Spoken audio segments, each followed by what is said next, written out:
If you eat right and do a certain things with your body, you can drop your sleep quota.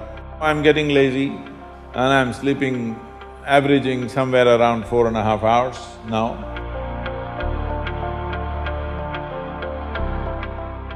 What type of food we should eat so that our life reaches its full potential for a college or a school-going student? So what kind of food? We must understand this. Food is not a religion, food is not a culture, food is just the fuel for this machine. Yes? There may be cultural aspects to the tastes, there may be even religious tinge to the food over a period of time, but essentially food is fuel for this body. So with what kind of food will it function with minimum struggle within itself and maximum impact? So suppose you buy a petrol car and pump diesel into it, it may still roll around but not at its optimum.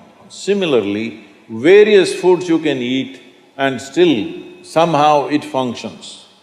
But those communities which have eaten with care, you can clearly see a distinct difference in the way they function, the levels of intelligence and whatever. So in India, we prescribed food for different people in different way. If you're doing menial jobs, you eat one way because you need physical muscle. If you're doing other kinds of trading and other kinds of activities, you eat another way. If you are a fighting class, you eat differently.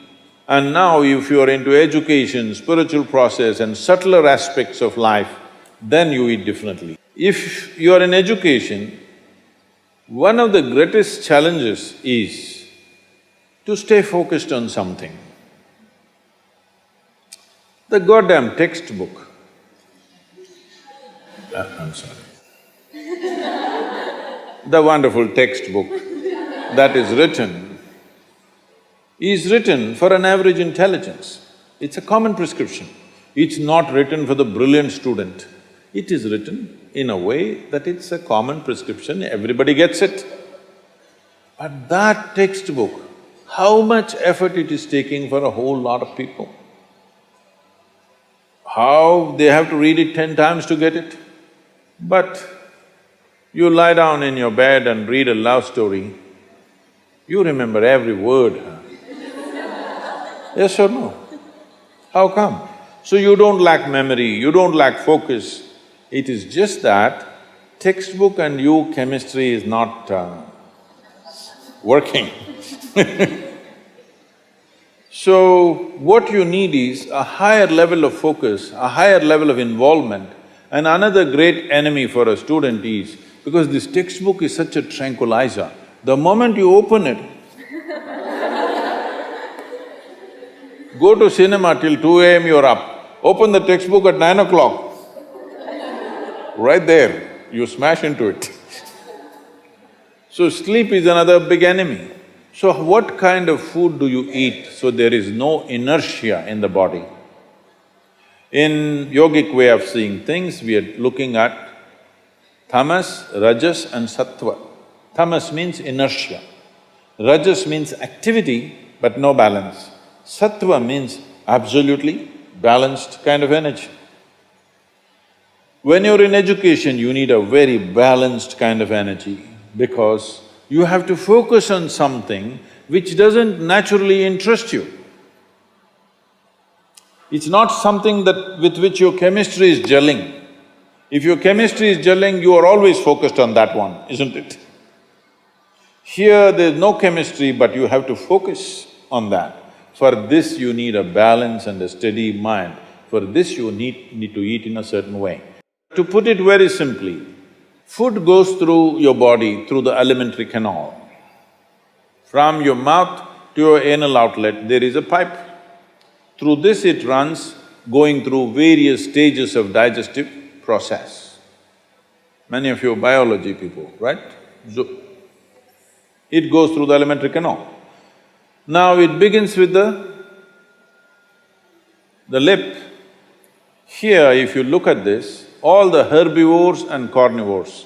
If you look at the animal kingdom, there are herbivores and carnivores are two main segments of animals in the world. One eats vegetable matter, another eats meat. If you look at the alimentary canal, the way it is built, between herbivores and carnivores, there's a distinct difference. Everything in the human being suggests that you are naturally a herbivore, but for the sake of survival, we became carnivores. If you look at the jaw movement, all the carnivorous animals have only cutting action. Herbivores have cutting and grinding action. There are molars, but carnivores don't have widespread molars, they have just incisors, canines, and everything looks like cutting teeth. So they do only this. All the herbivores do grinding. What do you have? Both. So you are supposed to chew your food. Why you are supposed to chew your food is you have enzymes in your saliva where if you take a little bit of raw rice and put it in your mouth just for a minute, you will see it turn sweet right here, because right here carbohydrate is being converted into sugar, right here. So if you eat properly, then we say about 30 to 50% of your digestion should happen in your mouth. So this part of the digestive system is expecting half digested food or partially digested food. But right now the way we're eating is mostly we're putting not only undigested food, but partially destroyed food.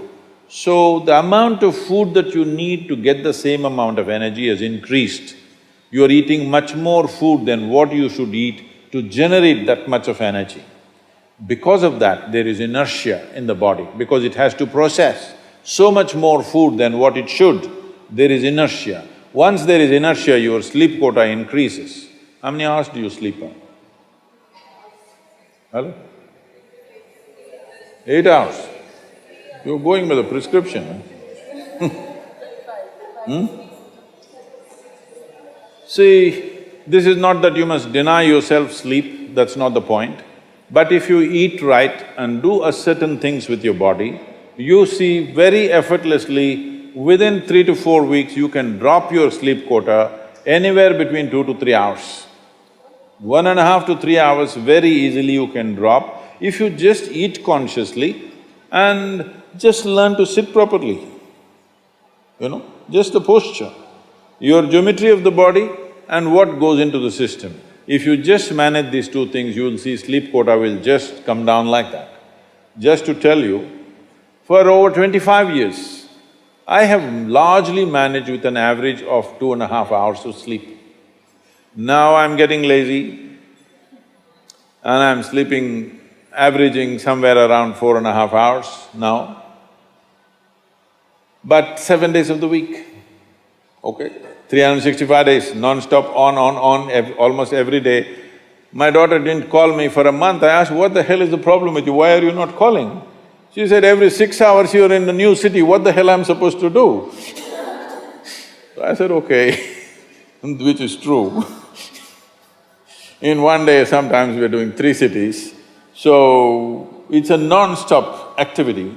And today, many people around me have learned to do this. Over 100, 150 people around me are doing this kind of activity, averaging 4 hours sleep and 7 days of the week, they're on, all the time. And they are not irritated, they are not frustrated, they're joyful and they're wonderful. Why this is this? There are many aspects to this, but one important aspect is food, how you eat. Not only what you eat, how you eat is also very important, because food is a live thing. One simple thing all you girls can do is just see various health issues and inertia issue, focus issue, just bring 40 to 50% of the food in its raw form, that means it's alive. It must be a live cell, it can be a vegetable, it can be a fruit, it can be a nut, it can be sprouted gram. At least 40 to 50%, the food that you eat must be alive. You eat dead food and you want to live, this is a little difficult thing to do, because you have to raise the dead now. But if you eat live food, one thing you will see is the state of your mind, your focus and your sleep quotas, and above all, staying awake is not good enough, you have to stay alert, isn't it? How alert you are, how focused you are, only to that extent everything yields to you in this world, isn't it so? What is the level of focus will determine whether the world yields to you or not, isn't it? And one more aspect of life, one more aspect of food is, when you consume something, it must be of a simple genetic code, in the sense, it must be a very simple software. Vegetables, fruits, nuts, sprouts, they're very simple. More complicated means animal food becomes more and more complicated. Suppose you eat an animal which has some amount of emotion and a life of its own. Now the code in that… we were talking about this, your body is just an accumulation of memory, which means a certain software, isn't it? This is the most complex software. Human software is the most complex software on the planet of all the creatures. So if you eat an animal, particularly a mammal, if you eat, it has a similar kind of complexity, maybe not as complex as this, similar level of complexity because it has thought and emotion of its own.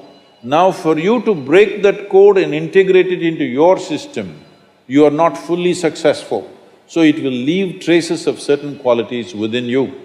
You cannot break that code and make it a part of yours because it's a different and complex code. If you eat a leaf, a vegetable, a fruit, a nut or a sprout, this is much simpler. If you must eat non-vegetarian food, you must eat that which is furthest away from you. So generally, fish and water life is furthest away from you. So if you must eat non-vegetarian food, the best thing to eat is, you're on the coast. Fish is the best thing to eat that way.